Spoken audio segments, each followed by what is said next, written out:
First, disconnect your power and Hall effect wire harnesses from the jack. Using a wrench and impact, remove the bolts on one side of the jack completely. When using an impact to remove bolts, ensure that the socket has stopped spinning before moving on to the next bolt so as to avoid rounding out the corners of the bolt. Move to the other side of the jack and remove the remaining 3 bolts, but leave the last 2 with the nuts partially in place to prevent the jack from falling on you.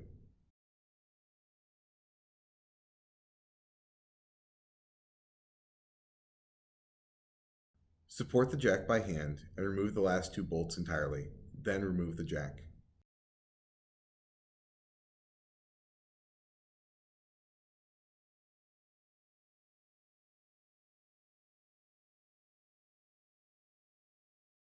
Mount the new jack with one bolt in place, supporting with the other hand. Start the first nut to hold the jack in place while supporting with your hand. Install the second bolt to prevent it from twisting or falling.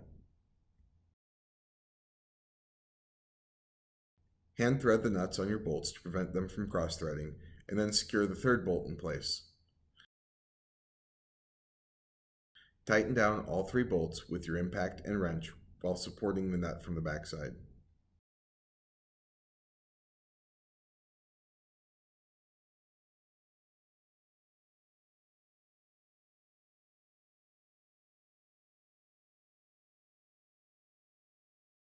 Next, place your 3 remaining bolts on the opposite side and start the nuts again by hand to help prevent cross-threading.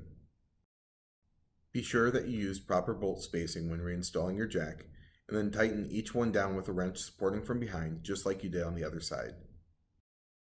Once the new jack is secured, reconnect your wire harnesses and test the jack at the touchpad for proper function.